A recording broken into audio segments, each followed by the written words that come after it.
रोते हुए बच्चे के पास ये वीडियो चलाकर रख दें। वीडियो मुकम्मल होने से पहले इंशाअल्लाह रोना बिल्कुल बंद कर देगा। أعوذ بالله من الشيطان الرجيم بسم الله الرحمن الرحيم ألف لام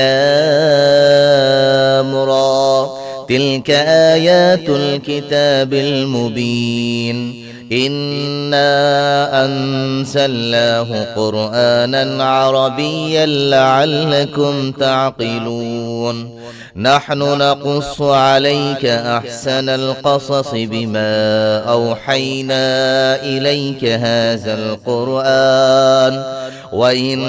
كنت من قبله لمن الغافلين إذ قال يوسف لأبيه يا أبت إني رأيت 11 كوكبا والشمس والقمر رأيتهم لي ساجدين قال يا بني لا تقصص رؤياك على إخوتك فيكيدوا لك كيدا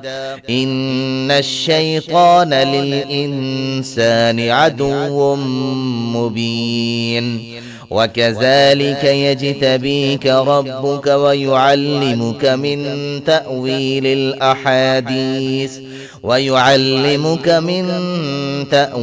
الأحاديث ويتم نعمته عليك وعلى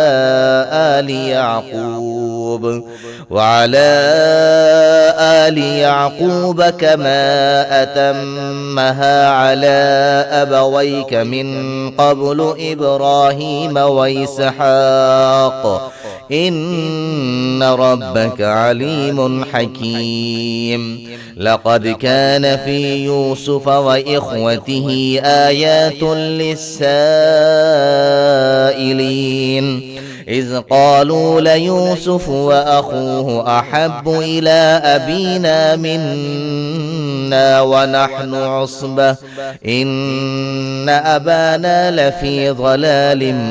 مبين اقتلوا يوسف أو اطرحوه أرضا يخل لكم وجه أبيكم وتكونوا من بعده قوما صالحين قال قائل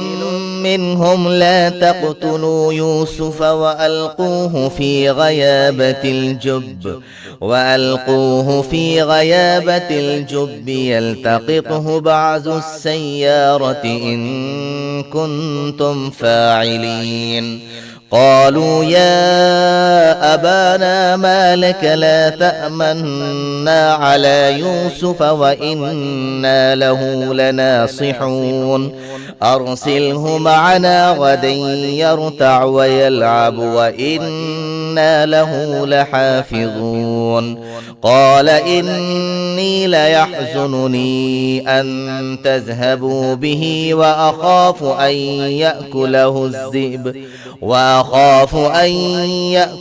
الذئب وأنتم عنه غافلون قالوا لئن أكله الذئب ونحن عصبة إنا إذا لخاسرون فلما ذهبوا به وأجمعوا أن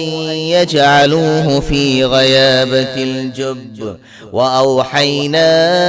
إليه لتنبئنهم بأمرهم هذا وهم لا يشعرون وجاءوا أباهم عشاء يبكون قالوا يا أبانا إنا ذهبنا نستبق وتركنا يوسف عند متاعنا فأكله الذئب وما أنت بمؤمن لنا ولو كنا صادقين وجاءوا على قميصه بدم كذب قال بل سولت لكم أنفسكم أمرا فصبر جميل والله المستعان على ما تصفون. وجاءت سيارة فأرسلوا واردهم فأدلى دلوه